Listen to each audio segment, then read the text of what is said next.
isi itu rumah sakit dan puskesmas. Nah, rumah sakit dan puskesmas. Nggak jauh berbeda, lebih banyak kan pelayanan farmasi klinis yang di rumah sakit.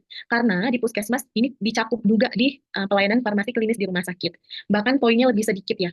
Coba kita cek. Untuk yang pelayanan di rumah sakit, apa saja? Ada 11. Sebenarnya ada 12. Yang satunya lagi home care atau visit ya, apotekernya datang ke rumah atau home care. Tapi itu nggak aku bahas malam ini karena itu khusus di materi apoteker nanti pada saat diajarkan sama Coach Intan tentang farmasi khususnya ya. Kemudian di sini ada visit ya, nggak apa-apa. Oh, bukan home care. Di sini aku bikin aja biar teman-teman tahu kalau yang terbaru ada home care-nya di poin ke-12. Oke, yang di rumah sakit apa aja? Ada pengkajian dan pelayanan resep. Ya, sama juga berarti di puskesmas juga ada pengkajian dan pelayanan resep. Kemudian ada penelusuran riwayat penggunaan obat. Dari namanya aja ditelusuri gitu ya. Jadi masa lalu dibuka-buka kembali. Di sini nih, ini keluar di tes CPNS 2021 ya, yang terakhir banget tesnya dibuka. Kemudian ada nggak di puskesmas tentang penelusuran? Ini tidak ada ya. Di puskesmas tidak ada. Rekonsiliasi obat juga tidak ada di puskesmas. Pelayanan informasi obat atau PIO itu ada ya, PIO, PIO. Jadi si puskesmas ini dari nomor satu langsung lompat ke empat dia. Dua dan tiga tidak ada. Kemudian konseling, konseling visit ini ada di puskesmas juga. Konseling visit. Nah, visit untuk puskesmas khusus untuk puskesmas yang punya rawat inapnya. Jadi visit itu kita samperin ya si pasien. Kita samperin, kita lakukan monitoring nantinya. Jadi kalau puskesmas yang tidak ada rawat inap ya tidak perlu. Ini khusus yang ada rawat inapnya. Kemudian PTO, PTO mah ada juga untuk di puskesmas. Kemudian meso. Nah, meso ini juga ada di puskesmas. Jadi ini aku centang-centang yang ada di puskesmas. EPO, EPO ini tidak ada. EPO itu apa? Evaluasi penggunaan obat. Obat yang sudah diminum, kita evaluasi ya. Nanti aku jelaskan lebih detailnya. Kemudian EPO tidak ada, dispensing sediaan steril juga tidak ada di puskesmas ya. PTO ada ya, ini ada. Evaluasi penggunaan, oh ada nih, ini singkatannya EPO. Nah, yang nggak ada tadi PKUD. Nah, ini ada si EPO-nya. Dan yang terakhir itu pemantauan kadar obat di dalam darah. Ini khusus di rumah sakit dan biasanya di rumah sakit yang besar ya. Yang mana kita mau cek di dalam darahnya kadar obat yang sudah diminum berapa. Gitu. Puskesmas mah tidak ada. Oke. Nah, jadi dibedakan apa yang ada di puskesmas dan tidak ada. Jadi sama aja nanti yang bakal kita bahasnya. Oke, kita lanjut untuk masuk ke bagian pertama dulu. Yang di rumah sakit bagian pengkajian dan pelayanan resep. Nah, yang keluar di CPNS tahun 2021 tentang pengkajian dan pelayanan resep ini yang FR 2021 ya, disebutkan di sana mulai seperti aturan, cara penggunaan, atau nanti disebut ada interaksi obat. Nah, kita sebagai tenaga farmasi diminta untuk menentukan kira-kira dia masuk ke bagian apa, administrasi kah, farmaseutik kah, atau klinis kah. Nah, khusus untuk asisten apoteker, keluar di FR itu bahkan bentuknya gambar, ya, tabel resep. Kita mengidentifikasi di sana tuh yang tidak ada apa. Nah, apakah nama obatnya tidak ada atau kekuatannya atau apa? Nah, nanti kita tentukan, oh, kalau dosisnya tidak ada berarti tidak lengkap untuk persyaratan farmaseutik gitu ya. Kalau untuk apoteker kemarin tidak dimunculkan resep, tapi dibikin dalam bentuk kata-kata. Yang asisten apoteker dalam bentuk tabel, bukan tabel, dalam bentuk gambar resepnya gitu ya. Oke, kita bahas. Poin pertama, pengkajian dan pelayanan resep. Pengkajian, berarti kita kaji, kita telaah, kita lihat di sana apakah resepnya sudah lengkap gitu ya, apakah belum, yang belum, apanya yang nggak ada, nah itu kita kaji. Karena pada saat kita mau berikan obat ke pasien, harus lengkap semua, mulai dari nama obatnya, bentuk sediaannya, dosis, cara minum, bahkan sampai ke interaksi juga harus kita cek. Gitu. Oke, kita mulai dari pengkajian resep itu terbagi tiga. Ya, apa aja? Administrasi, nih administrasi, kemudian farmaseutik, dan yang terakhir klinis. Nah, poin-poinnya terbagi lagi. Untuk yang administrasi, ada nama, lebih ke data ya. Kalau untuk ADM, data. Apa aja data? Mulai dari nama, umur, jenis kelamin, berat badan, tinggi badan, ya. Apalagi data tentang dokternya, mulai dari nama dokter, nomor izin dokter, alamat dan paraf dokter. Ada juga tanggal resep dibikin atau dibuat, dan ruang atau unit asal resep. Apakah dari ruangan penyakit dalam, nah itu harus jelas di sana ya. Kalau di rumah sakit aku bahkan sampai nomor bednya, nomor tempat tidurnya, ya, nomor bed dan nomor kamar. Oke. Kemudian masuk ke farmaseutik. Ini dihafal ya, dihafal baik-baik karena jangan sampai ada satu yang terlewat gitu. Kalau untuk persyaratan farmaseutik meliputi nama obat. Jadi kalau udah farma itu kan obat-obatnya. Jadi lebih ke obat. Kalau administrasi lebih ke data ya. Farmaseutik apa aja? Ini dalam bentuk obat namanya, kemudian bentuknya, apakah dia kapsul, apakah dia tablet ya, dan kekuatannya. Berapa metformin misalnya berapa 500 miligram. Nah, harus ada kekuatannya. Kenapa wajib ada kekuatan? Karena banyak obat dengan kekuatan lebih dari satu. Ya, misal salbutamol ada yang 2 miligram dan ada salbutamol yang 4 miligram. Harus jelas di resep 2 miligram kah atau 4 karena nanti akan berubah di aturan pakai kalau kekuatannya berbeda. Oke, kemudian dosisnya harus jelas dan jumlah obatnya berapa yang diminta? Apakah 10 tablet, apakah satu botol? Nah, itu ya. Stabilitasnya dan aturan cara penggunaan. Oke, cara pakai masuk ke sini. Kemudian persyaratan klinis. Kalau klinis udah ke tentang interaksi dianya. Apa aja indikasi, fungsi dari obat tersebut untuk apa? Udah tepat nggak? Gitu ya. Oke, aku izin break dulu ya. Di sini lagi azan Isya.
Oke, terima kasih teman-teman sudah menunggu.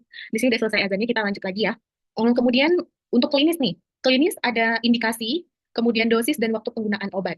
Maksud di sini dosis dan penggunaan obat, di sini kan ada dosis juga ya, dosis dan jumlah obat. Kalau untuk yang klinis, dosis dan waktu penggunaan obat maksudnya kalau yang 2 kali sehari, 2 kali 1 tablet. Nah, ini cara penggunaannya udah dosisnya, kemudian ada waktu penggunaannya ya. Kalau di sini lebih mencakup ke kekuatannya sebenarnya ya. Jadi nanti kalau teman-teman dapat yang miligram, gram itu masuk ke dosis atau kekuatan di farmasetik. Tapi kalau nanti teman-teman dapat misalnya PCT dikonsumsi 3 kali 1, nah ini masuk ke dosis yang ada waktunya 3 kali 1 gitu ya, masuk ke klinis. Itu beda dosis di sini dan dosis yang di sini. Kemudian duplikasi pengobatan. Kalau seandainya pengobatannya double gitu, ada paracetamol, kemudian ada obat Panadol juga. Padahal kan ya di Panadol itu ada paracetamol juga. Nah itu artinya duplikasi obat. Jadi obatnya double, padahal namanya kan beda. Nah kita harus tahu isi dari si obatnya tersebut. Oke, kemudian alergi, reaksi obat yang tidak dikehendaki. Misalnya pasien kalau mengkonsumsi golongan penisilin, dia gatal-gatal atau merah-merah, berarti alergi, itu masuk ke pengkajian klinisnya ya. Kemudian kontraindikasi, ini artinya yang tidak boleh dikonsumsi oleh pasien. Kenapa? Karena kalau dikonsumsi berbahaya. Contoh, untuk pasien yang lagi hamil, kemudian perlu obat untuk mengatasi gastritis. Nah, apa yang nggak boleh? Obat, ada yang tahu nggak? Obat yang nggak boleh untuk ibu hamil, padahal ibu hamilnya lagi ya misoprostol, karena dia dapat menyebabkan keguguran. Ya, misoprostol itu obat untuk masalah gangguan lambung. Ya, tapi untuk ibu hamil dikontraindikasikan, nggak boleh. Kemudian untuk interaksi obat, ya artinya obat yang dikonsumsi lebih dari satu, ya saling berinteraksi yang sudah kita pelajari beberapa hari yang lalu. Nah, jadi cara mudah hafalnya kayak gimana? Administrasi lebih ke data, mulai dari data pasien dan data dokternya. Kemudian kalau farmasetik lebih ke obatnya, obat apa, bentuknya apa, kekuatannya berapa, cara pakainya gimana, ya. Kemudian persyaratan klinisnya, indikasi, interaksi, kontraindikasi. Oke, lebih kepada saat obatnya diminum oleh pasien. Masuk ke soal nomor satu. Oke, soal nomor satu, pertanyaannya dari kasus di atas, pelayanan farmasi klinis jenis apa yang dilakukan?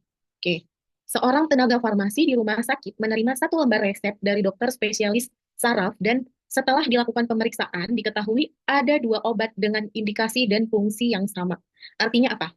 Dua obat dengan indikasi dan fungsi yang sama. Berarti di sini duplikasi ya. Dari kasus di atas, pelayanan farmasi klinis apa? Nah, kita baru banget bahas apakah PKOD, PIO, PTO, pengkajian dan pelayanan resep atau MESO? Jawaban yang paling tepat adalah benar, yang B, pengkajian dan pelayanan resep. Masuk ke sini dia ya. Pengkajian dan pelayanan resep, karena ada bahas tentang duplikasi. Kalau pertanyaannya pengkajian resep apa, jawabannya pengkajian persyaratan klinis, gitu ya. Nah, benar nih, pengkajian dan pelayanan resep masuk ke kategori yang klinisnya. Oke, ini mudah, ini keluar di FR tahun 2021. Lanjut, soal nomor 2. Apakah yang termasuk screening administrasi? Oke, langsung ingat, kalau ADM berarti berupa data-data pasien. Oke, berupa data-data pasien. Yang mana data-data pasien? Ini mudah dan ini keluar. Untuk asisten apoteker, lebih teliti lagi karena di FR tahun 2021 itu ditampilkan resepnya, ya. Apa yang tidak ada berarti di sana tidak ada data administrasinya atau yang administrasi itu yang mana gitu ya. Jadi harus tahu dari si resepnya. Oke, seorang tenaga farmasi telah bekerja selama 2 tahun. Setiap harinya, ia melayani pasien baik berdasarkan resep maupun resep. Apabila mendapatkan resep, maka resep harus di-screening. Yang tadi, yang telah tadi ya. Kemudian, untuk mengetahui keabsahan dari resepnya, maka screening administrasi yang mencakupnya apa? Oke, coba. Jumlah obat dan dosis obat. Ini enggak ya. Jumlah obat dan dosis obat ini masuk ke mana? Jumlah obat dan dosis obat. Nah, ini dia. Jumlah obat dan dosis obat. Oke, berarti masuk ke pengkajian resep yang farmasetik. Kita bikin di sini. Ini masuk ke yang farmasetik. Farmasetik. Yang B, nama, usia, dan alamat pasien. Ini masuk ke mana? Nah, ini dia masuk ke administrasi. Jadi jawaban yang paling tepat adalah yang B. Yang C, tepat indikasi dan waktu penggunaan obat. Ini berarti yang klinis ya, klinis. Kemudian bentuk dan kekuatan sediaan. Coba lihat. Bentuk dan kekuatan sediaan. Berarti masuk ke bagian farmasetik juga. Nah, jadi harus dihafal. Ini juga sama, farmasetik. Nah, kemudian stabilitas dan cara penggunaan. Masuk ke mana? Stabilitas dan cara penggunaan. Ya, ini juga masuk ke farmasetik. Oke, sekarang mah mudah ya, tapi pada saat ujian, aku harap nggak panik, jadi hal-hal kayak gini mah masih ingat. Oke, ini ya. Nah, stabilitas dan cara penggunaan. Ini juga farmasetik. Oke, jawaban yang paling tepat yang B untuk si administrasi, data si pasiennya. Lanjut, soal nomor 3. Ini keluar juga di FR, untuk apoteker maupun yang asisten apoteker.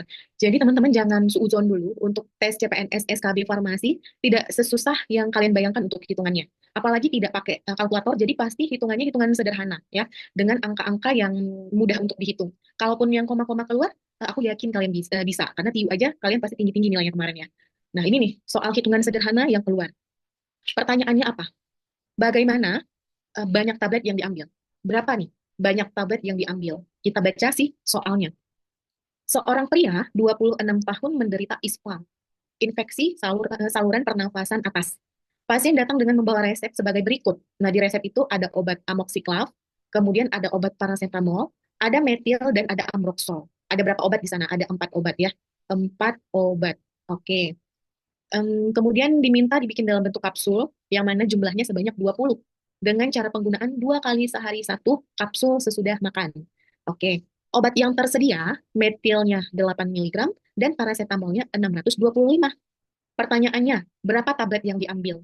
Nah, jangan dihitung keempat-empat obatnya. Kenapa? Kita langsung lihat ke option, ya. Kita langsung lihat ke option. Ternyata yang diminta itu hanya paracetamol dan metil aja, ya. Hanya paracetamol dan metil saja. Berarti yang ini aja nih yang dihitung. Untuk amoxiclav tidak perlu dihitung dan amroxol tidak perlu dihitung. Ya, jangan buang-buang waktu. Makanya baca dulu pertanyaannya. Oke, kita coba hitung. Prinsipnya apa? Kalau ditanya berapa yang diambil, selalu Yang diminta itu artinya yang diminta di resep. Dibagi dengan yang tersedia. Tersedia, ya. Kemudian dikalikan dengan apa? Diminta dibagi dengan yang tersedia dikali dengan jumlah yang mau dibikin. Dikali dengan jumlah jumlah kapsulnya. Oke, jumlah kapsul yang mau dibikin. Kita coba hitung masing-masing obat. Paracetamol dulu ya. Oke, PCT. Selalu yang di atas itu yang diminta di resep, yang di bawah yang tersedia di apotik, yang dikali dengan jumlah yang mau dibikin. Oke, untuk paracetamol, yang diminta berapa? 500 miligram, berarti di atasnya 500 miligram. Kemudian dibagi dengan yang tersedia, ya. Yang tersedia 625 miligram. Baru dikali dengan jumlah yang mau dibikin. XX itu artinya 20 ya. Oke, 20 kapsul. Oke, coba nih. 500 dikali dengan 20, kemudian dibagi dengan 625, dapatnya 16 ya. 16 tablet berarti. 16 tablet yang diambil. Oke, langsung dapat jawabannya. PCT-nya 16. Nah, karena di sini PCT-nya yang 16 hanya satu di option. Berarti jawabannya udah pasti yang D. Tapi kalau teman-teman ragu, mau coba cari yang metil boleh. Karena ini kan kita belajar ya. Jadi nggak apa-apa cari sampai tuntas. Paracetamol oke, metil sekarang. Metil masih dengan rumus yang sama, ya. Masih dengan rumus yang sama. Metilnya yang diminta 4 miligram, 4 miligram, kemudian dibagi dengan yang tersedia 8 miligram, 8 miligram, kemudian dikali juga sama-sama dengan 20 kapsul. 4 dibagi 8 dikali 20 dapatnya 10 tablet. Sehingga udah bener banget jawabannya yang D. PCT 16 dan metilnya 10. Oke, gitu ya. Ini mah hitungan dasar banget pada saat teman-teman kuliah dulu. Nah, ini ya bener ya kuncinya ya. Nah, ini kalau ada DTD, perhitungan seperti ini. Kalau tidak ada DTD-nya gimana? Kalau tidak ada DTD, ada yang tahu? Kalau tidak ada DTD. Kalau tidak ada DTD artinya gimana? Iya, kalau tidak ada DTD langsung aja, ya langsung diapain? Nah, aku jelasin dari DTD dulu. Kalau ada DTD, aku pindahin ke sini ya, resep PCT-nya 500 miligram. Kemudian metil, oh PCT aja deh. Kemudian dibuat nih Miskovac kapsul, kapsul tidak ada DTD ya, tanpa DTD, sebanyak XX. Nah, ya XX. Kemudian PCT yang ada di rumah sakit atau PCT yang tersedia di apotik, PCT tersedia. Nah, PCT tersedianya 625 miligram. Nah, berapa tablet PCT yang diambil? PCT yang diambil, nah berapa? Nah, 0,8 dapatnya dari mana? Nah, jadi kalau tidak ada DTD, ya kita tidak perlu kali dengan 20, ya. Ini kalau ada DTD. Kalau tidak ada, langsung aja. Berarti yang diminta tetap sama, diminta per yang tersedia. 500 dibagi dengan yang tersedia, 625, ya. 500, nanti kita bulatkan aja hasilnya. Nah, ini dapatnya 500 dibagi 625 itu 0,8 tablet. Kan nggak mungkin kita ambil 0,8. Ini kita bulatkan aja menjadi satu tablet yang diambil. Jadi, kita ambil satu tablet dengan kekuatan 625 miligram ini, ya kita ambil, kemudian kita bagi ke 20 kapsul gitu. Jadi intinya dalam satu kapsul mengandung bukan 500, dibagi dulu, si 500 dibagi 20. Nah, nggak perlu jauh-jauh mikirnya atau pusing-pusing, intinya gini aja. Kalau ada DTD dikali dengan banyaknya kapsul yang diminta, kalau tidak ada DTD, tidak perlu. Langsung yang diminta dibagi dengan yang tersedia. Udah selesai gitu ya. Nah, mudah banget. Enak banget kalau yang nggak ada DTD-nya. Oke, lanjut soal nomor 4. Ini aku pisahkan. Ini tanpa DTD ya. Tanpa DTD. Oke. Intinya kalau ada DTD, satu kapsul ini mengandung 500 miligram. Tapi kalau tidak ada DTD, satu kapsul mengandung 500 ini kita bagikan dulu dengan 20. Jadi ya sedikit banget isinya. Tuh. 4.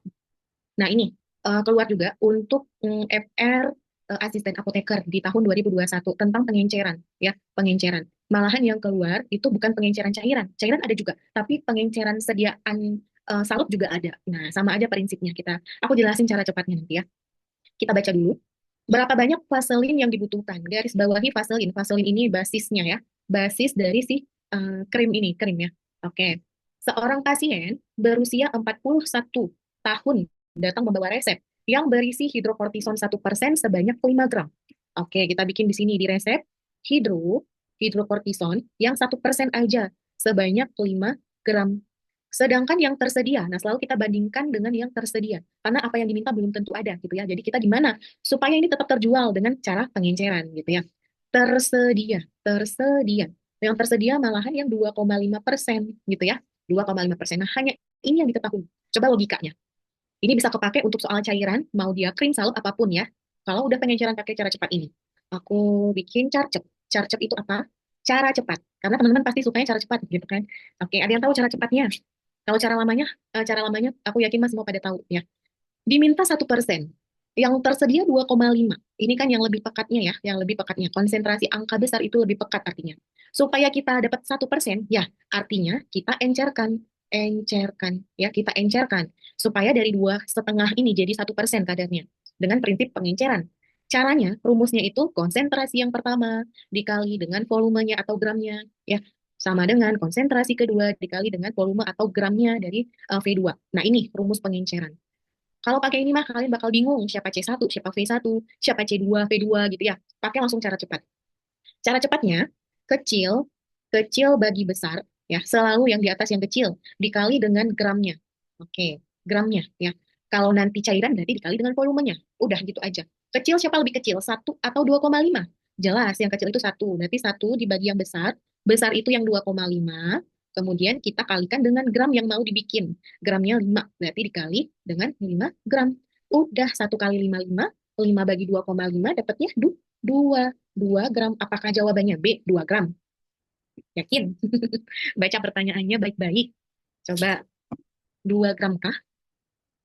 Ada yang beda jawabannya? Ada yang beda? Nah, muncul nih. Ada yang 2, ada yang 3. Berarti antara B dan C. Oke, jawaban yang paling benarnya adalah C. Langsung, hah? Kan 2 coach kok. Jadi 3 jawabannya. Baca pertanyaan baik-baik. Yang ditanya adalah vaselin. Vaselin itu basisnya, ya, basisnya. Si vaselin, tahu ya vaselin, basis, ya. Kalau hidrokortison zat aktifnya.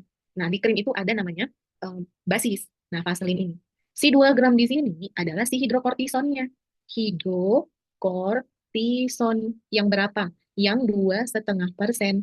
Ibaratnya kita encerkan nih, ya, kita masukkan ke dalam ini 2 gram si hidrokortison, hidrokortison yang 2,5% tadi, ya. Supaya dapat 1%, kita tambahkan basis si vaselinnya. Berapa? Tinggal dikurangin aja. Totalnya berapa? Yang mau dibikin 5. Berarti 5 gram kita kurangkan. Ini vaselinnya ya. 5 gram kita kurangkan dengan si hidrokortisonnya tadi. 5 dikurang 2 berapa? 3 gram. Nah, ini baru vaselin atau basisnya, ya. Nah, jadi jawabannya C, hati-hati. Kalau 2 gram ini, pertanyaannya gimana? Nah, ini pertanyaannya, berapa banyak hidrokortison yang diambil? Hidrokortison yang 2,5% diambil. Baru jawabannya 2. Tapi kalau basis atau vaselinnya, kita kurangkan dulu. 5 dari sini dikurang dengan 2 dari si hasilnya. Gitu, hati-hati terjebak ya. Oke. Kalau cari cairan gini juga sama ya, sama aja. Nanti ada berita bahagia untuk teman-teman, nanti aku sampaikan ya. Ingetin ya. Oke. Apa berita bahagianya coach gitu ya, nanti aku jelasin. Untuk soal nomor 5. Nah, soal nomor 5 ini gimana? Pertanyaannya apa? Nanti Winda di pertengahan ya. Oke, coba kita baca soal ini nih. Soal nomor 5, berapa botol yang diberikan kepada pasien? Ini keluar di soal FR tahun 2021 untuk apoteker dan asisten apoteker juga. Beda-beda tipis pertanyaannya. Bisa ditanya botol, bisa ditanya volume, ya prinsipnya sama. Coba kita baca. Seorang pasien membawa resep berisi ibuprofen 400 mg. Diminum 3 kali sehari 1 tablet selama 7 hari. Oke, ini di resep. Bikin dulu resep. Apa si ibuprofen, kemudian kekuatannya 400 mg, dikatakan di situ 3 dd 1 selama 7 hari. Oke, kita pisahkan dia dengan yang tersedia. Setelah melakukan screening, diketahui bahwa obat tersebut akan digunakan pada pasien yang susah menelan. Nah, jadi nggak mungkin nih kita kasih tablet ke pasiennya. Ya, ujung-ujungnya mah kita kasih bentuk sediaan sirup. Nah, kalau tablet ke sirup, itu kan dosisnya berbeda. Yang tablet dalam miligram, kalau sirup dalam mililiter. Nah, kita konversi nanti ya. Caranya gimana? Sehingga pasien ini mengubah bentuk sediaan ke bentuk sirup. Nah, tadinya diresepin tablet, kita mau sirup nih. Diketahui sirup ibuprofen yang tersedia. Oke, yang tersedianya sirup. Sirup itu kekuatannya 240 mg, 240 mg dalam 5 mililiter. Volume botolnya, ya, volume satu botolnya itu semuanya itu 60 mili. Oke, 60 mililiter. Nah, ini yang diketahui. Ditanya berapa botol yang kita kasih ke pasien. Ada yang tahu harus diapakan dulu? Ini dasar banget yang aku yakin teman-teman mah bisa, yang jago, apalagi yang kerja di apotik, di rumah sakit. Oke, selalu kita bandingkan yang diresep dengan yang tersedia. Jadi kita cari satu-satu dulu. Resep berapa miligram, yang tersedia berapa miligram, gitu ya. Oke, coba kita cari yang diresep dulu. Kita mau tahu nih, selama 7 hari pasien mengkonsumsi berapa miligram ibuprofennya, ya. Berarti 400 miligram ini langsung kita kalikan karena sehari 3 kali, ya. Berarti langsung dikali 3 kali 1. 3 kali 1 itu dari signanya, ya, dari signanya ya. Jadi nanti berapapun signanya langsung aja dikali dengan kekuatan. Misal penggunaannya 2 kali sehari 1, 2 kali 1 dikali 400. Kalau penggunaannya 4 kali 1, berarti 4 kali 1 dikali 400, tergantung dari signanya. Kemudian langsung dikali dengan harinya. Nah, langsung aja dikali semua, itu prinsipnya. Kekuatan dikali signa dikali hari untuk mendapatkan total miligram yang dikonsumsi pasien. Oke, 400 dikali dengan 3, dikali 1, dikali dengan 7, itu dapatnya 8.400 miligram. Artinya apa? Sampai pengobatannya tuntas selama 7 hari, pasien butuh 8.400 miligram ibuprofen. Nah, udah, tahan dulu. Kita cek yang di sirupnya.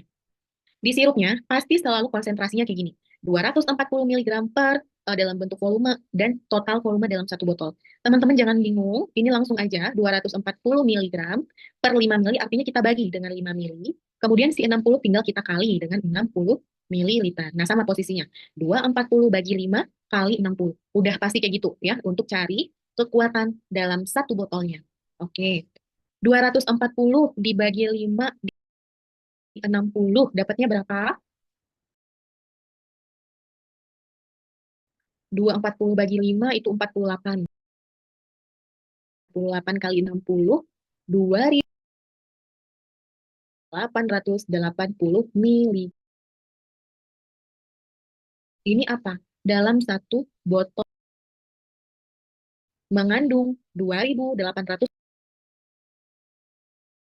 ibuprofen. Nah, udah dapat nih dua, ya. 8 ribuan sama 2 ribuan. Kemudian apain? Kita apakan lagi? Kita apain? Kita bagi. Nah, yang paling sering terjadi kesalahan bagian ini. Siapa di atas sama siapa di bawah itu saat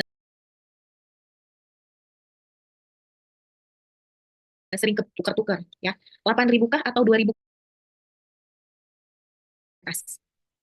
8.000 atau 2.000 yang. Nah, 8.000. 8.000 karena besar selalu di atas, ya. Jadi prinsipnya yang di atas itu yang diminta di resep. Selalu yang diresep dengan yang tersedia. Tersedia. Nah, yang diresep yang ini berarti ya di atas gitu ya. 8.400 miligram dibagi dengan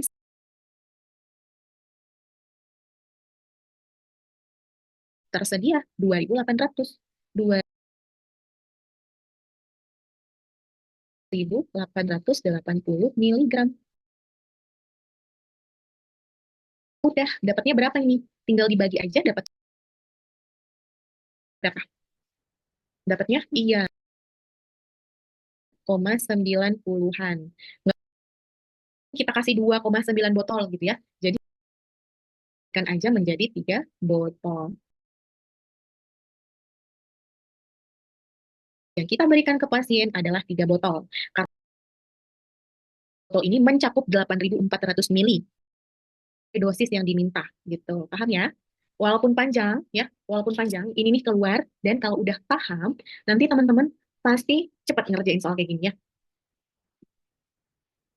Oke, kita lanjut soal berikutnya.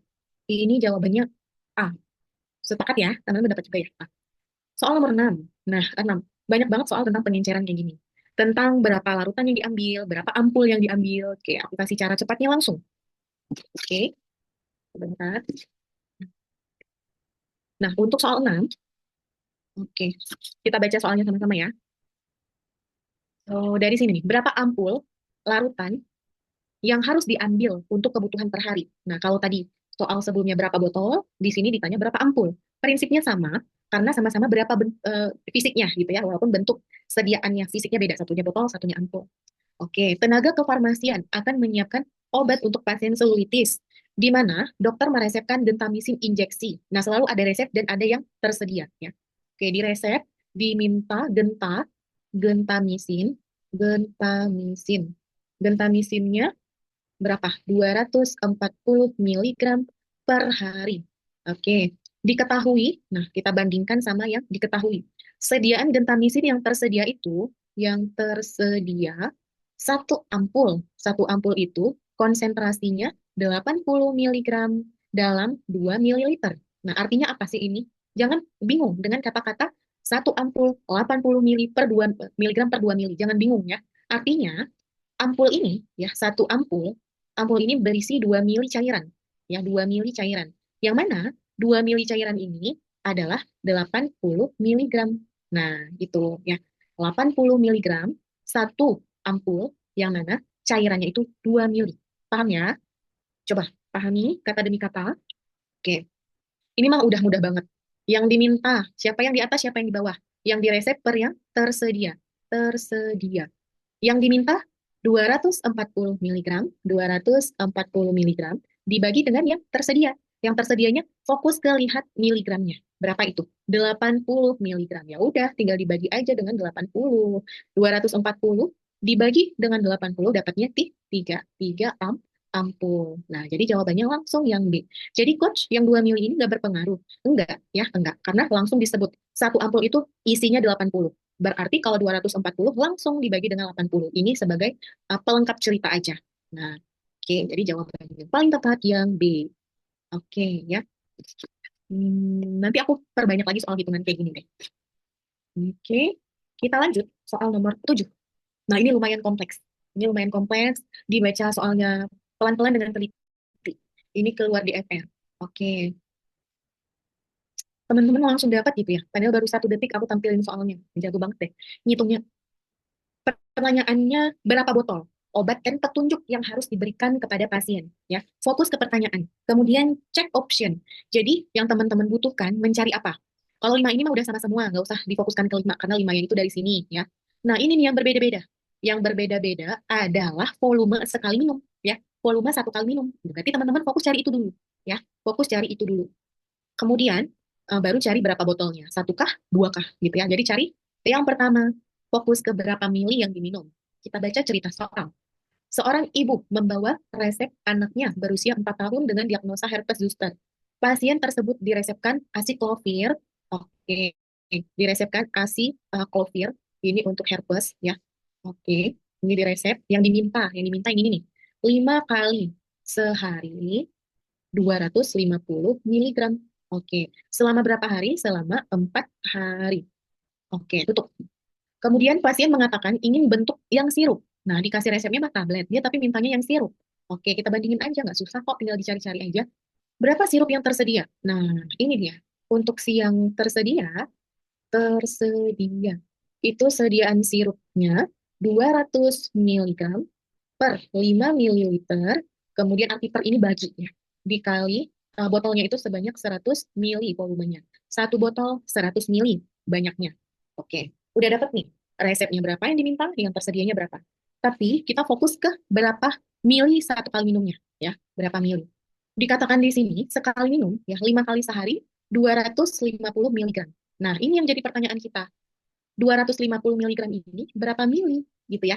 Berapa mili sih? Nah, cara carinya dari mana? Dari yang diketahui di sini. Nah, 200 miligram itu 5 mili.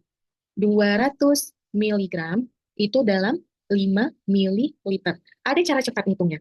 Dan cara ini kalau dibolak-balik kalian nggak akan salah ya. Ini dari mana? Dari yang tersedia. 200 miligram per 5 mili. Kita mau cari 250 mah berapa mili gitu ya. Kalau 200 mili kan 5.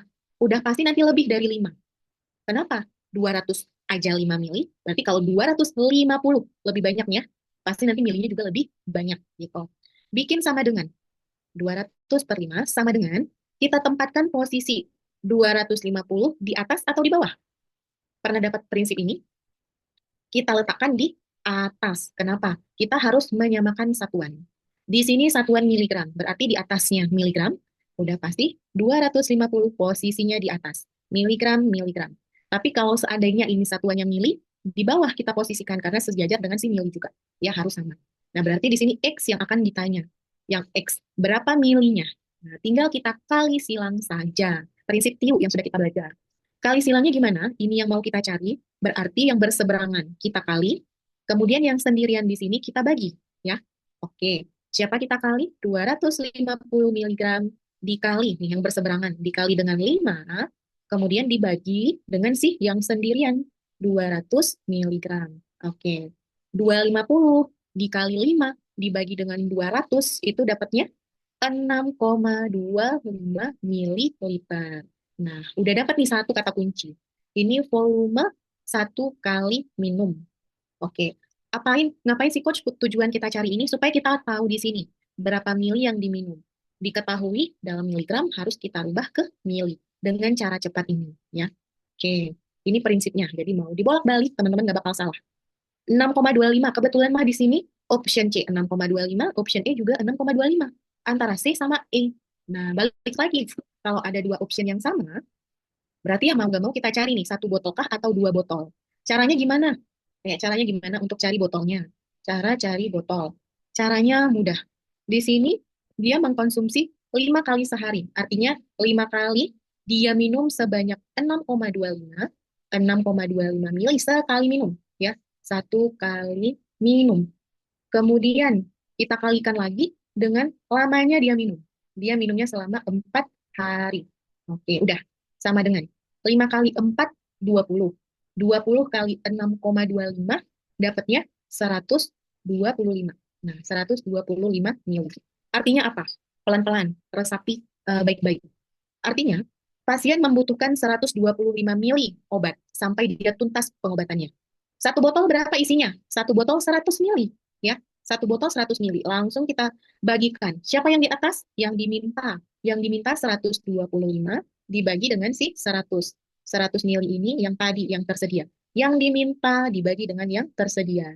Oke, 1,125 dibagi 100, 1,25. Nah, 1,25 botol. Kira-kira kita kasih satu botol kah atau dua botol? Nah, hati-hati. Kita kasih satu botol atau dua botol? Dua, ya. Kita kasih dua botol. Jadi kita bulatkan ke atas. Kenapa? Karena kalau kita bulatkan ke bawah, misal kita kasih satu botol aja, ya dia nggak cukup dosisnya. Ada 0,25 lagi nih yang dia nggak minum. Nah, walaupun kita kasih dua, nanti si satu botol terakhir itu nggak habis dia minum. Gitu ya. Jadi jawabannya adalah yang E. 5 kali sehari, 6,25 mili untuk sekali minum. Kemudian dia butuh dua botol. Nah, soal-soal kayak gini nih, ya, keluar di ujian. Walaupun panjang, yang penting tahu prinsip, ya, tahu prinsip cara mencarinya. Oke, lanjut. Lanjut soal nomor 8. Nah, sebelum kita bahas soal nomor 8, aku mau kasih ke teman-teman berita bahagia yang sudah aku sampaikan tadi sekilas. Jadi, teman-teman bakal dapat pertemuan bonus. Pertemuan bonus, satu pertemuan di hari Minggu. Di hari Minggu, di jam 19.30, seperti sekarang ini. Apa yang bakal kita bahas? Yang bakal kita bahas adalah soal hitungan. Karena hitungan itu banyak keluar di tahun sebelumnya. Jadi, teman-teman boleh banget nanti request ke admin kita, hitungan apa yang mau diajarin ya. Hitungan apa yang bakal kita pelajari nanti. Udah pasti udah aku keep ya, manajemen. Seperti HPP, kemudian apalagi BEP, ROA, ROE, RUI gitu ya. Jadi bakal banyak hitungan di pertemuan terakhir hari Minggu. Ya, jadi jangan sampai kelewatan. Oke, request ya soal apa aja mau dimasukin. Soal nomor 8, lanjut. Soal nomor 8, perhitungan kanker masuk, perhitungan BSA masuk. Nanti aku kumpulin dulu soal-soal hitungan FR tahun aku ya. Kita bahas bareng-bareng. Oke, 8, kegiatan kajian apa yang dilakukan? Seorang apoteker rumah sakit melakukan screening resep untuk pasien rawat inap. Apoteker tersebut melihat dalam resep dokter memberikan tetrasiklin 3 kali 1 sesudah makan dan antasidadon 3 kali 1 sesudah makan. Nah, ada di sini dosis dan cara penggunaan. Tadi aku udah jelasin dia masuk kemana. Kira-kira untuk soal ini yang nomor 8 masuk kemana? ya. Kliniskah atau farmasetik? Iya, benar, masuk ke klinis. Jawabannya yang C. Yang tadi yang sudah aku sebutkan. Ada nama obat, ada cara pakainya. Ya, ini nih. Oke, aku balik biar tahu ini yang mana gitu ya. Yang ini ya. Ada PCT 3 kali 1, 2 kali 1 itu masuk ke dosis dan waktu penggunaan. AC, PC, poskoenam ya sesudah makan, sebelum makan. Itu masuk ke persyaratan klinis. Oke, lanjut. Berikutnya, 9. Nah, ini request teman-teman juga tentang perhitungan tetes infus. Ini keluar di FR mau apoteker maupun asisten apoteker. Dua-dua mah kita dapat untuk soal ini.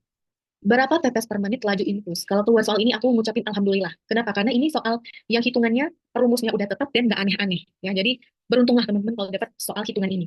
Mudah banget. Rumusnya aja yang perlu teman-teman hafal. Apa? Tetes per menit. TPM, tetes per menit atau laju kecepatan infus. Rumusnya volume dalam satuan mililiter, mililiter, kemudian dikali dengan faktor tetes. Faktor tetes ya. Faktor tetes. Kemudian dibagi dengan menit. Nah, harus satuan waktunya dalam menit. Kalau masih jam, rubah dulu ke menit. Jangan jam yang dimasukin di sini. Harus menit ya. Jadi kalau masih dalam satuan jam, ini kita kali dengan 60 supaya dapat satuannya nanti menit. Wajib diingat, banyak yang terkecoh di sini hasilnya salah jadinya ya. Kenapa 60 coach? Karena 1 jam 60 menit. Oke, coba tinggal masukin aja. Umur 38, BB 57. Untuk TPM nggak butuh umur dan berat badan. Apalagi tinggi badan, nggak butuh ya. Yang kita butuh hanya volume, faktor tetes, dan waktunya. Nah, itu aja. Pasien diberi infus RL, nah ini sebagai volumenya. Ingat aja, kalau udah satuannya mili berarti itu volume. Ya. Masukin 500 mililiter dikali faktor tetes. Faktor tetes itu yang mana? Ini dia. 20 tetes. Itu namanya faktor tetes. Tetes. Ya, jadi cari yang satuannya tetes juga. Nih, 20 tetes per mili. Oke. Dibagi dengan menit. Nah, 5 jam. 5 jam ini kita rubah dulu. Jangan masukin 5. Salah hitungan teman-teman ya. 5 jam kita rubah ke menit dengan cara dikali 60. 5 dikali 6, 30. 30 tambah 01 berarti 300. Nah, yang dimasukin adalah 300 ke sini. 300 menit. Ingat ya, menit, jangan jam, karena di sana sering salah. 500 ini bisa dicoret nolnya biar nggak banyak-banyak banget. 5 kali 20, kemudian kita bagi dengan 3, itu dapatnya 33,3333333 gitu, banyak tiganya. Satuannya apa? Tetes per menit. Ya, karena di sini milinya habis, tinggal tetes per menit. Ada di option, ada dong ini ya, yang C. Karena C itu, ya, aman ya. Ini mudah. Dan senang banget kalau dapat soal tentang tetes infus. Lanjut, soal nomor 10. Soal nomor 10, ini mah, aduh, ini gampang banget ya. Berdasarkan resep di atas, obat mana yang seharusnya pemberiannya nggak boleh digabung? Nggak boleh digabung dengan puyer. Tahu ya puyer nih apa ya? Jadi semuanya digerus, dihalusin, dicampur dalam satu bentuk sediaan. Mau kapsul, mau pulperes. Nah, apa yang nggak boleh digabung? Langsung lihat aja di option, nggak usah baca-baca cerita di sini, buang-buang waktu. Vitamin C, boleh-boleh aja digabung. Paracetamol, ya boleh banget ya. Paracetamol mah biasa digabung. Obat demam, obat pilek, obat batuk gitu ya. Dexamethasone boleh juga. Guaifenesin, untuk batuk boleh juga. Nah, ini dia yang nggak boleh digabung. Kenapa? Karena dia antibiotik. Kenapa antibiotik nggak boleh digabung? Siapa yang mau jawab? Dapat hadiah. Hadiahnya apa? Hadiahnya dapat NIP.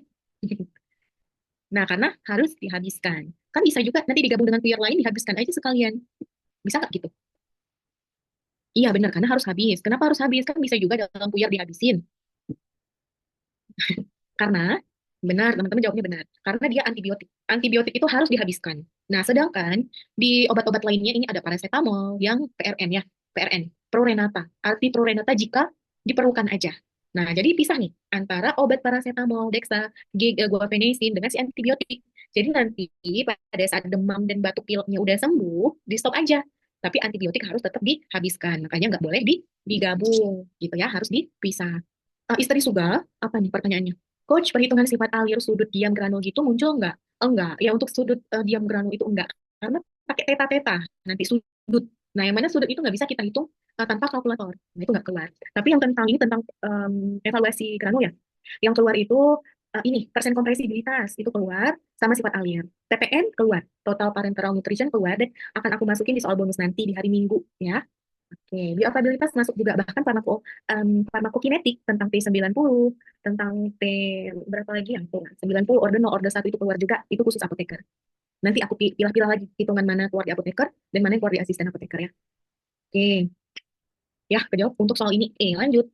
Nah, kita masuk ke tadi masih yang poin nomor satu, lama banget kita bahas ya. Poin kedua dari pelayanan klinis, ada penelusuran riwayat penggunaan obat. Untuk penelusuran riwayat penggunaan obat mah nggak aneh-aneh. Ya, kita tinggal cari tahu aja. Ini keluar di FR, gimana cara kita menggali informasi pasien minum obat apa sebelumnya, kemudian adakah minum obat tradisional atau apa. Nah, itu dari wawancara dan data rekam medis. Ini keluar ya. Ini FR apoteker pada hari itu, pada tahun 2021. Oke, jadi kita bisa menelusuri riwayat pasien minum obat apa aja dari wawancara. Dan kemarin di option wawancara ini yang ada ya. Jadi wawancara langsung jawabannya. Lanjut, rekonsiliasi, rekon. Apa maksud dari rekon? Kita membandingkan instruksi pengobatan dengan obat yang telah didapat pasien. Nah, bahasa lebih sederhananya gimana, Coach? Pasien pastinya, misal nih masuk rumah sakit, masuk IGD. Kemudian bisa jadi dari IGD dipindahkan ke rawat inap, ya. Dari rawat inap bisa jadi nanti pasiennya pulang. Nah, kita pastikan tidak ada obat yang double dia dapat. Contoh, misal dari IGD, dia dapat omeprazol. Kemudian di rawat inap dia dikasih lagi lansoprazol. Ngapain double obat? Nah, kita harus perhatikan obat yang mana yang sudah dapat. Nanti kita checklist yang mana yang dilanjutkan. Kita checklist yang mana di stop. Nanti kita checklist juga. Nah, itu tujuan rekon supaya tidak terjadi duplikasi obat. Ini keluar di FR tahun 2021 yang terakhir banget CPNS-nya tentang form dari rekonsiliasi apa aja yang ada di form rekonsiliasi nanti ya aku tunjukin ya. Tujuan sama tahapnya juga keluar di FR. Tujuannya apa yang sudah aku jelaskan tadi, kita pastikan infonya itu akurat tentang obat yang digunakan pasien. Di IGD atau di rumah, dia sudah mengkonsumsi obat apa aja. Kemudian pada saat dipulangkan, pulang nih, udah selesai dia dirawat inap, obat apa aja yang diresepin. Jangan sampai nanti ada double dengan obat yang sudah ada di rumah. Nah, gitu ya. Kemudian identifikasi ketidaksesuaian akibat tidak terdokumentasinya instruksi dokter. Ada obat tapi nggak dicatat obatnya. Nah, nggak taunya nanti takut duplikasi. Intinya mah supaya nggak double obatnya, ya. Kemudian C, mengidentifikasi ketidaksesuaian akibat tidak terbacanya instruksi dokter. Karena yang kita tahu, dokter masih sibuk, pasiennya banyak, tulisannya mah susah untuk dibaca gitu ya, karena cepet-cepet, buru-buru gitu. Nah, kita harus pastiin tidak sampai salah baca atau tidak terbaca. Prosesnya apa aja?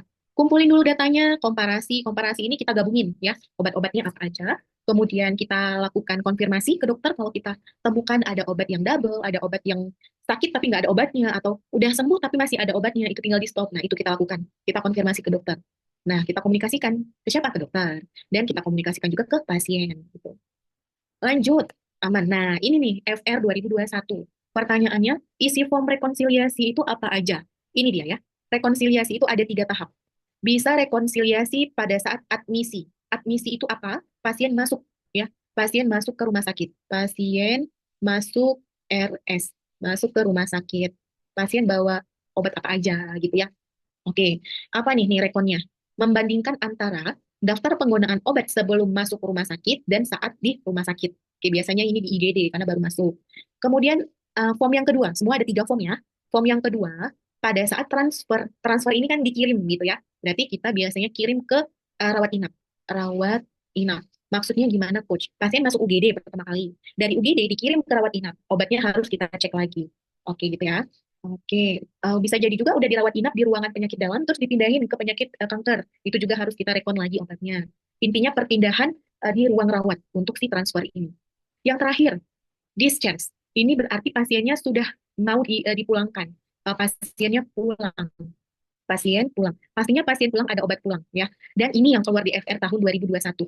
Pertanyaannya gini, pada saat dilakukan rekonsiliasi fase discharge ini pasien udah pulang, apa yang ada di form tersebut? Jawaban di optionnya itu ini, resep obat pulang ya, resep obat pulang. Nah, ini yang membedakan dengan si form transfer dan admisi itu keluar di ujian.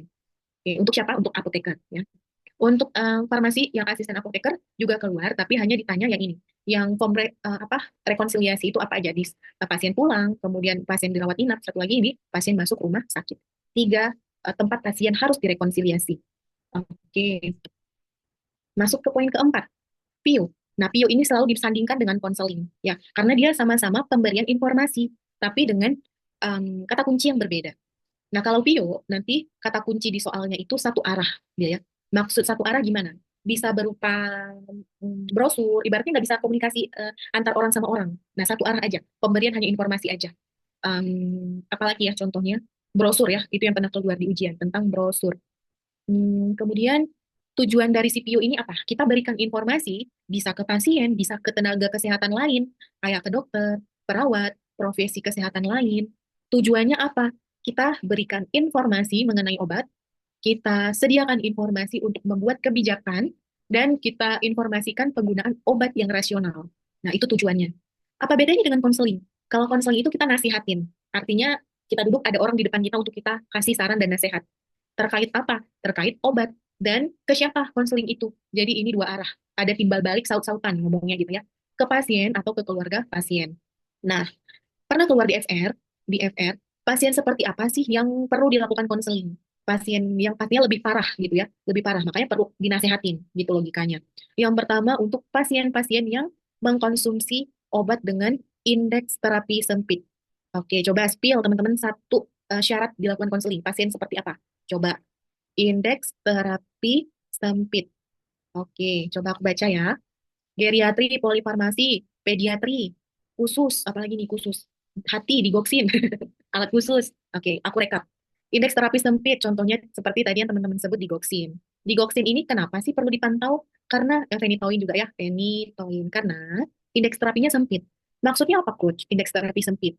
Kalau diminum sama pasien dosisnya, nggak boleh lebih dan nggak boleh kurang. Artinya tuh, kalau lebih dapat menyebabkan toksik, tapi kalau terlalu rendah atau kurang, tidak berefek. Jadi indeks terapinya sempit nih, jendela terapinya. Bisa toksik dan bisa tidak tercapai efeknya. Jadi perlu dipantau atau dilakukan konseling gitu ya. Kalau paracetamol mah indeks terapinya lebar, makanya dosisnya ya nggak perlu untuk dilakukan konseling. Oke. Yang kedua, merekap dari yang teman-teman tadi, polifarmasi. Polifarmasi. Arti dari polifarmasi apa? Polifarmasi itu poli, banyak. Farma obat, berarti banyak obat yang dikonsumsi dalam sekali minum. Nah, yang dikatakan banyaknya itu lebih dari berapa? Lebih dari. Nah, ada yang 5, ada yang 6. Benar, karena ada dua literatur. Kalau dari WHO mah lebih sama dengan 5 obat. Jadi mulai dari 5, kalau udah pasien konsumsi 5 obat, itu perlu dilakukan konseling. Kalau 6, 7, 8, 9, 10, itu perlu. Jadi lebih sama dengan 5 obat. 5 ke atas, 5 termasuk ya. Kalau ada satu lagi literatur harus lebih dari lebih sama dengan 6. Nah, ada dua literatur. Kita pakai yang ini ya, yang validnya lebih sama dengan 5 obat. 5 ke atas udah langsung konseling. 3, ini aku centang ya. 3, apalagi tadi obat dengan penggunaan khusus. Obat dengan penggunaan khusus. Contohnya coba di-spill. Penggunaan khusus. Maksudnya gimana sih? Apa nih penggunaan khusus? Nah, discuss, inhaler, supos, Ventolin. Nah, tahu ya. Berarti contohnya seperti spray, nanti obat-obat asma, kemudian insulin, yang mana harus dijelasin cara pakainya supaya si pasiennya tahu aerosol dan lain sebagainya. Tetes mata juga ya. Supos, banyak nih. Intinya kalau yang udah nggak diminum sama disuntik, biasanya itu udah aneh, masuk ke khusus. Kemudian yang keempat, siapa lagi yang perlu dilakukan konseling? Kata-katanya gini, pasien ini kan obat dengan penggunaan khusus. Satunya lagi pasien dengan keadaan khusus. Pasien dengan kondisi khusus. Nah, inilah yang terbagi-bagi lagi. Maksud dari pasien dengan kondisi khusus, pediatri, anak-anak ya, pediatri, kemudian geriatri, pasien yang umurnya udah lanjut, kemudian banyak penyakitnya. Kemudian apalagi? Gangguan, gangguan fungsi hati, ya, fungsi hati, kemudian apalagi ginjal. Jadi ini pasien-pasien yang udah umur ke atas biasanya ada punya gangguan fungsi hati, ginjal, apalagi ibu hamil, hamil menyusui ya, menyusui. Ini masuk juga kita menyusui ke konseling karena masuk ke pasien dengan kondisi khusus. Nah, ini nih. Oke, hafal. Ini keluar di FR tahun 2021. Kemudian ke visit. Visit artinya kita datengin, samperin gitu ya. Visit itu kunjungan kemana? Ke rawat inap yang dilakukan oleh apoteker secara mandiri atau bareng-bareng sama tenaga kesehatan yang lain. Bisa bareng dokter, perawat, dan lain sebagainya. Oke. 11. 11 ini apa jawabannya?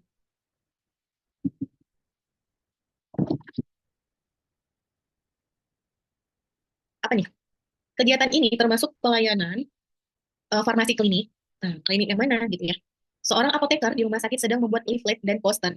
Nah, ini berarti satu arah atau dua arah? Ini masuk ke satu arah. Ibaratnya kita bikin misalnya cara penggunaan obat, obat rasional yang mana cuma bisa dibaca aja gitu kan. Berarti itu satu arah, tidak ada timbal balik atau komunikasi di sana. Udah pada tahu mah kalau satu arah itu adalah PIO. Berarti ini jawabannya yang A, pelayanan informasi obat. Oke, mudah banget. Lanjut soal 12. Mengapa apoteker melakukan konseling? Nah, kenapa nih dilakukan konseling? Ini keluar juga untuk asisten apoteker ya, walaupun di sini untuk mengapa apoteker ini jangan jadi acuan teman-teman. Ini keluar juga untuk asisten. Wajib tahu juga ini FR. FR. Teman-teman milih E, kita baca ya. Apoteker menerima resep berisi tenofovir. Pasien diketahui hepatitis dengan tanda-tanda sirosis hati. Hepatitis berarti masalah dengan hati. Sirosis hati ya hati juga. Berarti gangguan fungsi hati. Ya, pasiennya ada gangguan fungsi hati.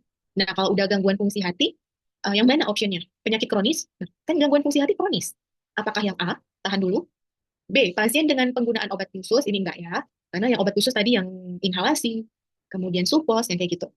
C, obat dengan indeks terapi sempit. Tenofovir, apakah indeks terapi sempit? Tidak, ya. Karena di sini kata kunci lebih mengarah atau mencoloknya si hepatitis ini sama si sirosis hati.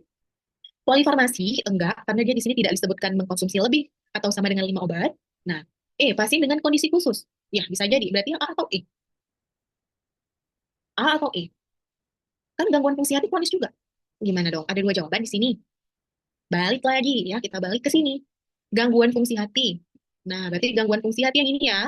Gangguan fungsi hati. Berarti dia masuk ke pasien yang mana? Pasien dengan kondisi khusus. Nah, jadi jawabannya paling tepat yang E. Pasien dengan kondisi khusus. Karena si pasien penyakit kronis ini, iya benar, gangguan fungsi hati yang mana, itu masuk ke kategori pasien dengan kondisi khusus. Gitu. Oke, jawabannya. Lanjut ke poin ke-7, PTO. PTO kita pantau terapi obat pasien. Ini biasa pasien yang udah dirawat inap ya, banyak yang kita lakukan PTO. Untuk apa? Untuk kita pastikan obatnya itu aman, efektif, dan rasional. Ibaratnya kita cek apakah ada interaksi, apakah ada duplikasi, pokoknya mencakup keseluruhan sampai kita pastikan ini benar aman obatnya. Ya, itu si PTO. Kita pantau terapi obatnya. Nah, apa beda dengan meso? Kalau meso ini kita pantau efek samping obat. Jadi dengan kita melakukan PTO, kita dapat mengetahui meso, ya. Oh, setelah kita kaji, ada nih efek sampingnya. Berarti sudah adanya meso. Meso apa? Efek samping. ES-nya efek samping. Kita melihat kerasionalan melalui evaluasi data penggunaan. Di FR tahun 2021 ditanya meso itu formnya seperti apa? Ya, jawabannya form meso itu seperti ini. Warnanya warna kuning. Ini yang penting, warnanya warna kuning. Nanti pilih yang kuning. Kalau kuning berarti form untuk monitoring efek samping obat. Setelah kita bikin si kartu kuning ini, ke siapa kita kirim? Kita kirimkan ke BPOM, ya ke BPOM. Atau namanya evaluasi Naranjo, ya si MISO ini. Ya. Oke, Naranjo. Nanti kalau ada kata-kata Naranjo, berarti itu berfokus ke monitoring efek samping obat. Ya tadi udah masuk EPO. EPO apa? Evaluasi penggunaan obat. Nah, setelah kita lakukan pemantauan, ada efek samping, kita evaluasi obatnya. Apakah kita lanjutkan, atau kita stop, atau kita ganti, ya? Nah, ini dia, program evaluasi penggunaan obat yang berkesinambungan. Jadi, secara terus-menerus, kita cek secara kualitatif dan kuantitatif. Maksudnya gimana nih, Coach? Ternyata obat ramipril atau kaptopril dapat menyebabkan batuk kering. Ya udah deh, dari segi kualitatif, dia menyebabkan batuk kering. Dari segi kuantitatif, ada sekitar 100 pasien yang terkena. Kita evaluasi apakah obat kaptopril dilanjutkan atau diganti dengan obat lain. Itu maksud dari si EPO. Oke, jadi ini secara berurutan. Setelah PTO dapat meso, kemudian kita evaluasi solusinya apa. Nah, di sini di EPO ini. Kemudian dispensing sediaan steril. Dari kata-katanya dispensing sediaan steril. Apa aja bisa obat kanker, bisa obat yang diinjeksi seperti M5. Ini keluar di FR, nanti aku tunjukin ya. Yang keluar itu dispensing sediaan sitostatika. Udah aku masukin ke sini, itu yang keluar. Tujuannya apa dispensing? Kita mau bikin sediaan ya secara aseptis. Arti aseptis di sini tidak terkontaminasi dengan bakteri atau debu pada saat kita bikin.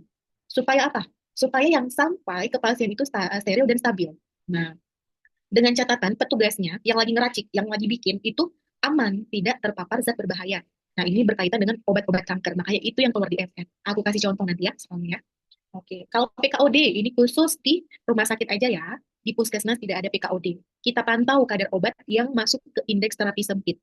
Kenapa perlu dipantau? Kita ambil darahnya, kita uji pakai alat. Kemudian muncul di alat itu, oh ternyata dosisnya terlalu rendah, jadi kita perlu tambahkan. Atau nanti dapat hasilnya dosisnya terlalu tinggi, ya kita perlu turunkan supaya tidak toksik. Nah ini dok canggih banget nih. Kalau RS yang ada PKOD-nya, udah dipantau kadar obat di dalam darah pasien.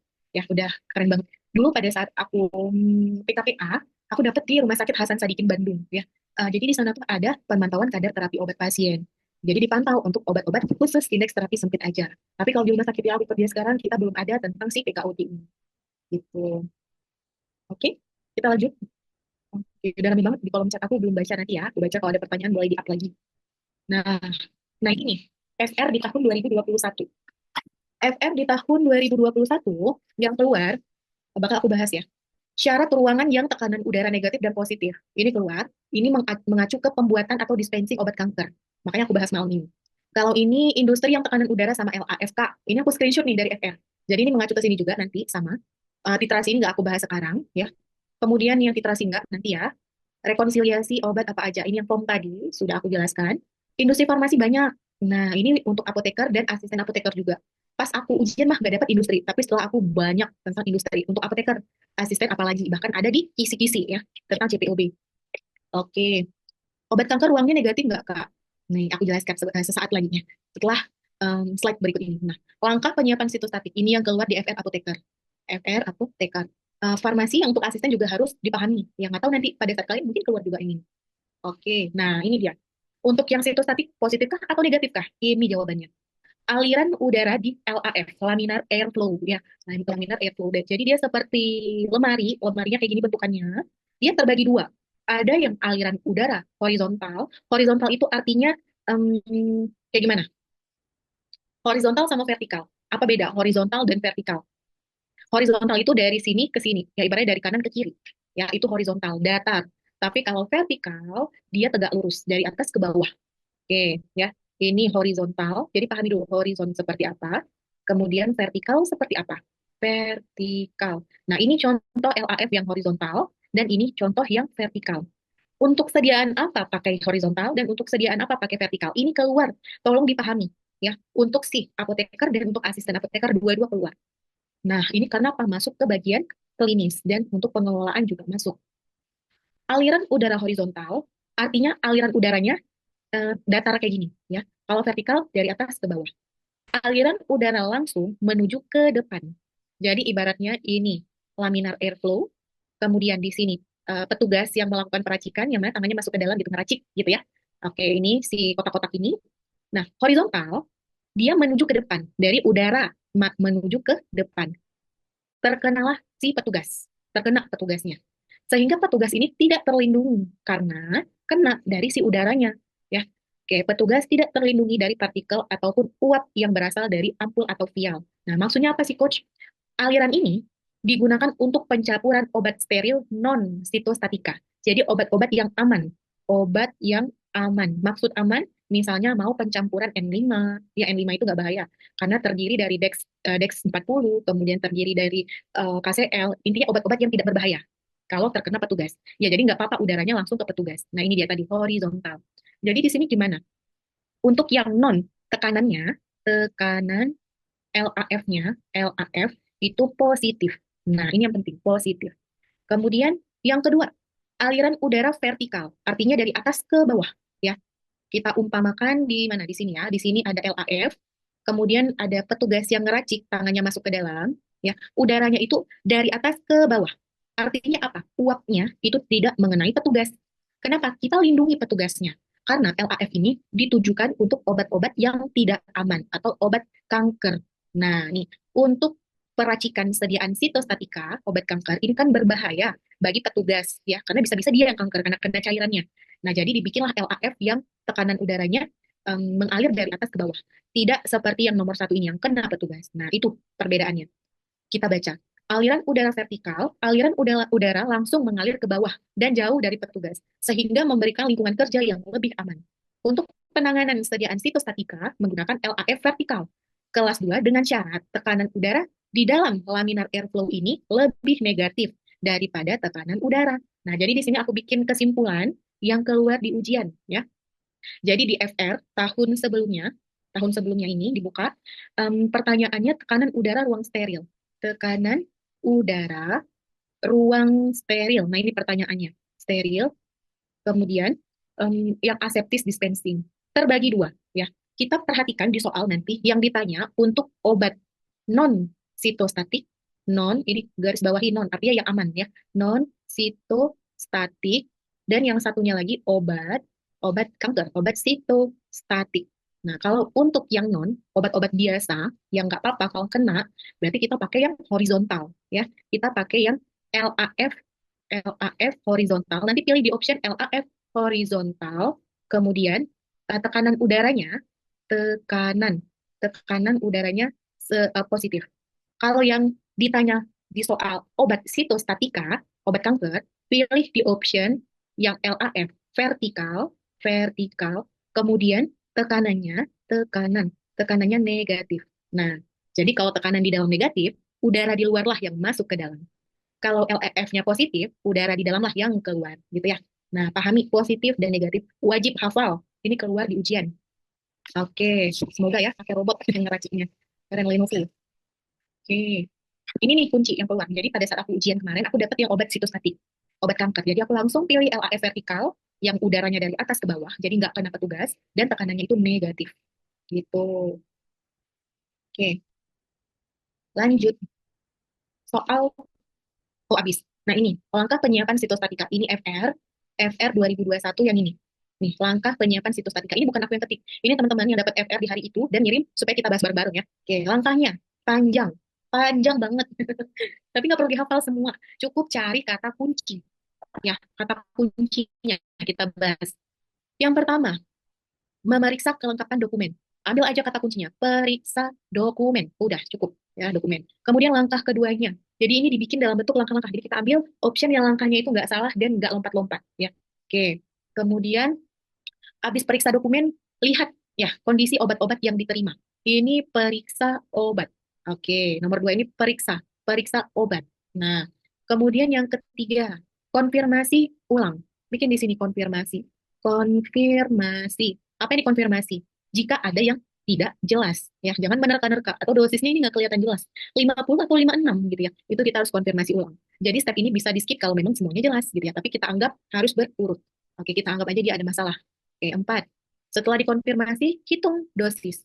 Oke, berarti kita cari dosis. Udah, kelima apa? Pilih jenis pelarut. Berarti habis dosis, pilih pelarut.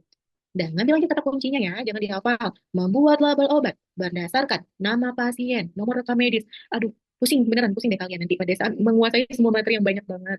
Ya, jadi pilih kata kunci. 6. Menghitung volume pelarut. Nah, kita udah pilih pelarutnya, hitung volume. Udah, nah, setelah dicari volumenya, oh dapatnya sekian. Baru kita bikin label. Nah, kita bikin label. Label ini ada dua, ya. Ingat ada dua. Apa aja yang dilabelkan? Label obat sama label, ada satu lagi, bentar. Label pengiriman. Nah, ya. Label ada dua, obat dan pengiriman. Oke, obat dan pengiriman. Pengiriman. Pengiriman ini maksudnya apa? Jangan sampai salah pasien, karena nama bisa sama. Jadi kita benar-benar bikin nama sama nomor CM-nya, rekam medisnya. Ya. Kemudian ini dari 7 dan 8, ya, ini label pengiriman. Kemudian yang ke-9, melengkapi dokumen. Ingat, dokumen. Dokumen. Kemudian setelah kita lengkapkan dokumen, ya udah kita masukkan alkesnya. Kemudian ingat harus melalui pasbok. Ya, ada kata-kata pasbok. Semua yang mau kita racik, nggak boleh kita bawa, kita pegang gitu bersamaan dengan kita masuk ke LAF. Jadi ada namanya pasbok kayak kotak yang melengket di dinding, menyatukan antara ruang A sama ruang B. Jadi kita taruh di sana semuanya, obatnya, spetnya, transafiknya, atau apapun, ambil dari pasbok tersebut. Oke, udah, apa aja kata kuncinya ya. Ini wajib hafal. Lanjut, metode pemusnahan. Untuk metode pemusnahan, ini yang keluar di tes CPNS tahun lama banget, tahun 2019. 2019 bukannya aku juga lupa, tapi sebelum 2021 ya. Tapi pada saat tahun aku nggak dapat soal ini, soal tentang pemusnahan. Oke, nggak apa-apa kita bahas sekilas, yang nggak tahu mana tahu nanti keluar gitu. Oke, kita musnahkan obat itu ada caranya. Caranya gimana? Kalau untuk obat dengan toksisitasnya rendah atau tidak toksik, maksudnya obat-obat biasa kayak paracetamol, captopril, pokoknya obat yang bukan antibiotik, bukan obat kanker. Nah, ini penanganannya. Obat-obat biasa yang nggak bahaya. Bisa diencerkan. Ini kalau sediaannya cairan, sirup. Kalau padatan ditimbun, ya. Kalau padatan ada dua cara. Bisa ditimbun, bisa dibuang bersama sampah rumah tangga. Sampah rumah tangga yang kita sampah masak sayur, sampah kertas, itu maksud dari sampah rumah tangga. Dengan catatan tidak lebih dari 1%. Maksudnya gimana, Coach? Obatnya itu nggak banyak. lebih banyak sampah rumah tangganya dibanding dengan obat gitu ya. Kemudian kalau obat-obat kayak antibiotik sama antivirus, nah nggak bisa kayak gini. Caranya apa? Bisa insenerasi suhu dengan suhu 1000 derajat Celcius atau dekomposisi kimia. Pakai zat kimia untuk kita rusak dulu. Kayak yang kemarin belajar beta laktam, kita pakai NaOH dulu supaya pecah cincin beta laktamnya gitu ya. Nah ini untuk obat antibiotik atau antivirus. Kalau obat-obat anti neoplastik, ini obat kanker. Nah obat kanker jangan coba-coba, bahaya banget nih. Caranya ada dua, bisa kita balikan, balikin utuh-utuh tuh si obatnya ke produsen tempat kita beli. Atau bisa kita insenerasi suhu tinggi yang 1000 derajat Celcius. Nah, kalau aerosol ini yang keluar di FR tahun 2019, ya, aerosol kan mudah meledak gitu ya kalau kena api atau mudah makan tempat dia karena bentukannya kayak tabung. Jadi caranya kita remukkan dulu, ya kita remukin, kemudian hasil remukannya itu kita timbun di dalam tanah. Nah, itu untuk aerosol keluar di ujian. Oke, 13. Untuk soal nomor 13. Bagaimana cara pemusnahan yang tepat? Apa obatnya? Ternyata obatnya padat. Nah, kalau padat kayak gimana? Obatnya obat antibiotik nggak? Atau obat kanker nggak? Nggak ya. Dia hanya sebut obat-obat yang kadaluarsa. Diketahui semua obat akan dimusnahkan bentuknya padat. Berarti ini obat aman-aman aja, nggak berbahaya. Caranya gimana? Ya, benar.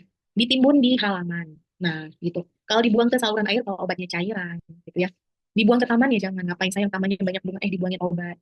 Ngapain juga disimpan. Atau, ya ngapain disimpan? Orang mau dimusnahkan gitu ya.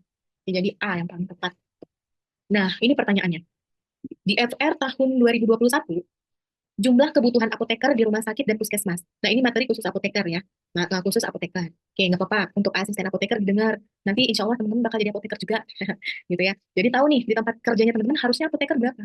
Ini kenapa A? Ini bukan option. Kayak gimana cara ngitungnya? Kalau untuk puskesmas, 1 banding 50. Artinya satu apoteker megang 50 pasien. Ya. Kemudian, kalau untuk rumah sakit, itu terbagi dua kondisi. Di rawat jalan, rawat jalan, sama di ranap, rawat inap. Ya, ini kita bagi berdasarkan tempat bekerjanya. Kalau rajal, 1 banding 50 juga. Tapi kalau ranap, berapa? Ranap, 1 banding Ranap, ya lebih sedikit ya. Satu apoteker megang 30 pasien. Jadi lebih sedikit di Ranap. Karena Ranap ini pasiennya lebih kompleks penyakitnya dibanding Rajal yang rawat jalan. Nah, gini ya. Oke. Jadi pernah keluar di ujian di FR tahun 2021 ditanya kebutuhan untuk pasien rawat inap apa Rajal ya? Aku lupa. Rawat jalan. Ya aku sambil lihat ya. Ini keluar di FR. Jadi di kata kunci soalnya itu di rumah sakit tersebut sudah ada berapa ya? Sudah ada apoteker 3. Di rumah sakit sudah ada 3 apoteker. Nah, titik. Pasien rawat jalannya, pasien rajal rawat jalannya itu ada sekitar 300 pasien. 300 pasien. Pertanyaannya, berapa apoteker yang perlu ditambah? Yang perlu ditambah. Nah, aku bikin aja ya, ditambah. Apakah perlu ditambah atau enggak? Udah cukup 3 aja? Gimana? Ini keluar di ujian. Untuk asisten apoteker yang tahu tentang hitungan ini, jago banget. Aku doakan kalian menjadi apoteker. Amin. Amin ya. Oke, caranya gimana? Fokus ke tempat kerjanya di rumah sakit. Oke, rumah sakit yang ini ya. Kemudian rajal. Berarti yang ini aturannya. Satu apoteker pegang 50 pasien. Pasiennya ada berapa? 300. Langsung aja 300 pasien dibagi dengan 50. 50 dari mana? Dari mana? Dari mana? Dari sini. Nah, dari sini 50-nya. Ya, dari si peraturan rajal. Ya, 300 pasien kita bagi dengan 50. 300 coret nolnya. Nah, 30 dibagi dengan 5, dapatnya 6 apoteker. Nah, kalau seandainya di sini ranap, berarti 300 dibagi 30. Nah, kalau rajal, 300 dibagi 50. Tergantung rajal kah atau ranap. Nah, ini yang wajib ada. Wajib ada. Artinya apa? Untuk 300 pasien wajib ada 6 apoteker. Pertanyaannya yang perlu ditambah. Nah, yang sudah ada berapa? 3. Berarti yang dibutuhkan 6 apoteker kita kurang dengan yang sudah ada. Ya, jadi jawabannya jangan langsung 6. Kita kurang dengan yang udah ada. Tolong dong anggap apoteker yang udah ada gitu. 6 dikurang 3, dapatnya 3 APT. APT. Nah, 3 APT ini yang perlu kita tambah. Paham ya? Oke, 6 kurang 3. Tapi kalau ditanya berapa apoteker yang seharusnya ada di rumah sakit tersebut, yang seharusnya 6. Tapi kalau berapa apoteker yang perlu ditambah, tinggal dikurang aja si 6 dengan yang sudah ada di sana. Iya, lagi hits nama kita ya. Tanya, suka sih tapi Israel katanya. Nggak tahu juga, sampai aku nggak pernah pakai lagi. Lanjut. Oke, keluar ya di ujian. Ini paham nih. Nah, soal nomor 14. Dua soal, baca pelan. Ulang ini, jangan lihat. Pasien kenapa nih? Di RP apa yang ditemukan? Di RP itu drug related problem, masalah terkait obat. Nah, dilakukan visit nih pada pasien rawat inap, direkam medis, pasien diberikan antibiotik, namun pasien tidak menunjukkan gejala infeksi. Nggak ada tanda klinis juga yang mengarah ke infeksi dan hasilnya pasien juga normal-normal aja. Jadi ngapain gitu kan pakai antibiotik? Kira-kira itu masuk ke DRP apa? Ada obat tapi sebenarnya nggak sakit. Nah, itu masuk ke DRP apa? Masuk ke DRP ya? Iya, ada obat tanpa indikasi. Jadi obatnya itu sia-sia aja dipakai. Karena nggak ada kok sakit itu, ngapain diobatin gitu ya. Oke, 15. Nah, 15 ini keluar di FR. Kemarin terakhir di apoteker aku dapat FR ini. Ya, aku belum tahu lagi di asisten apoteker keluar apa enggaknya. Ya, oke. Coba teman-teman udah pada pernah mencari soal ini tentang perhitungan DDD, Defined Daily Dose. Ada DDD per 100 pasien per hari. Ini keluar tentang perhitungan DDD. Ini untuk antibiotik ya, per 100 pasien per hari. Ini tujuannya untuk apa sih? Menghitung ini, cara menghitung ini tujuannya untuk kita mau tahu. Ini kan antibiotik. Antibiotik itu kan sangat dipantau penggunaannya. Nggak boleh asal karena takut resisten. Jadi kita cari DDD per 100 ini untuk kita tahu dosis harian yang ditentukan atau yang dipakai pasien. Oke, kita baca ya. Seorang apoteker hendak mengetahui evaluasi penggunaan antibiotik di poliklinik pediatri. Berdasarkan data, ada 3 pasien. Ini pasien pertama, pasien kedua, pasien ketiga. Nah, ada 3 pasien nih. Menerima resep antibiotik secara oral. Nah, ini waktu dulu keluar, pada saat tes semua bingung. Semua, maksudnya apa ya soal ini? Karena keluar di FR. FR cuma DDD per 100 itu keluar. Terus pada bingung, ini maksudnya apa gitu. Ternyata ini. Nah, coba ya. Ada 3 pasien ya. Di pasien pertama dan kedua, antibiotiknya sama-sama kotri. Tapi di sini yang membedakan total pemberiannya. Yang pertama 9 kali, yang kedua 8 kali. Dosisnya sama. Cuman total pemberiannya. Ya, harinya juga sama. Untuk yang pasien ketiga, dia pakai amoksisilin. Dengan dosis 2 kali, 500 mili selama 7 kali. Ya, perawatannya 4 hari. Aduh, ini maksudnya apa? Nggak susah, nggak susah. Kita coba hitung untuk soal DDD. Oke, kita cari untuk pasien pertama dulu. Pasien PX itu pasien ya. Pasien pertama, dia pakai Kotri ya. Kotri, yang mana Kotrinya itu 2 kali. Kita perlu perhatikan total pemberiannya 9. Oke, bikin 9. Dikali dengan apa? Dikali dengan dosis. Ya, dikali dengan dosis 480. Udah gini aja. Ya. Kemudian untuk pasien kedua juga sama. Masih obatnya Kotri, tapi dia 8 kali pemberiannya. 8 dikali dosis 480. Udah. Kemudian pasien 3 perlu dihitung, perlu ya walaupun ditanya untuk potri aja, tapi perlu dihitung juga. Oke, pasien ketiga ini pakai Amox. Amoxnya berapa kali? 7 kali. Ya berarti 7 dikali dosis 500. Nah, ini tinggal kita hitung-hitung-hitung. Ini udah aku hitung tadi ya, dapatnya yang atas 400 4.320. Kalau yang di bawah 3.840 dan yang Amox si 7 kali 5 ini 3.500. Nah, ini dalam satuan apa? Miligram. Ya, miligram, miligram. Oke, ini semua mili, mili, mili. Nah, ingat, untuk perhitungan WHO, dia satuannya harus dirubah ke gram. Nah, jadi tinggal kita bagikan dengan 1.000 aja. Ya, dibagi 1.000. Berarti ini 4,32 gram. Ini dibagi 1.000. 3,84 gram. Tinggal masukin aja komanya di sini ya. Karena ada 3 nol. Tuh, 2, 3. Gitu cara cepatnya. 3.500 ya 3,5 gram. Udah sampai situ. Terus diapain lagi? Terus diapain lagi nih? Ributin apa di bro? Di nah ini ributin apa sih? Nah, kemudian diapain lagi? Kemudian kita hitung loss. Apa itu loss? Loss itu length of stay atau lama pasien dirawatnya berapa hari, gitu ya. Loss-nya, loss. Oke, loss itu kita jumlahkan semua harinya. Ini menjadi loss. Total rawatan inap pasien. Kita bikin 5 tambah 5 tambah 4 ya. 5 hari tambah 5 hari. Kemudian ditambah dengan 4 hari. Berapa totalnya? 5, 5, 10. 10 tambah 4, 14 hari lama rawatan. Nah, udah dapat nih gramnya, udah dapat harinya. Terus diapain lagi? Diapain? Kita totalkan dulu semuanya. Ini si 4,32. Ini kita totalkan semua ya. Coba udah ada yang hitung belum? 4,32 ditambah. Oh, oke. Yang ditanya cotrimoxazole ya. Jadi yang ditambah hanya kotri aja. Oke, ini aja yang ditambah. 4,32 ditambah 3,84. Itu dapatnya 8,16 gram. Bayangin deh, ini keluar di tes CPNS, waktunya 1 soal 54 detik. Gimana cara menyelesaikan soal ini? Gitu ya. Nah, kemarin yang aku dapat, itu langsung kita ketahui lossnya, nggak perlu dihitung. Kemudian untuk penjumlahan kotri ini, tapi obatnya aku lupa apa, ini juga udah ada, jadi nggak ada tahap yang panjang ini. Ya, tidak ada tahap yang panjang ini. Di sini aku jelaskan biar tahu ini dapatnya dari mana. Nah, langsung diketahui angka ini, kemudian angka loss, gitu. Oke, udah dapat nih totalnya. Kemudian baru kita masukkan ke rumus. Rumus dari DDD, ini kan ditanya DDD ya, DDD per 100, 100 nih, DDD per 100 patient days. Oke, coba. Rumusnya ada yang tahu, aku melihat kolom chat dulu. Udah ada yang dapat jawaban. Ini nggak perlu carcep, karena memang nanti cepat dapatnya. Nggak ada tahap panjang ini ya, karena langsung udah hasil penjumlahan. Angkanya nggak jelek, mudah-mudah. Nah, ada yang jawab nih rumusnya. Nah, rumusnya, yang pertama, jumlah total antibiotik, jumlah total dari antibiotik yang mana? Yang 8,16 ini ya. Kita bagi kita bagi dengan si mana dia? Nah, ini si 1,92 dari si gram potri menurut WHO. Oke, dibagi dengan si gram potri. Aku bikin aja di sini standar WHO ya. Standar WHO dalam satuan gram.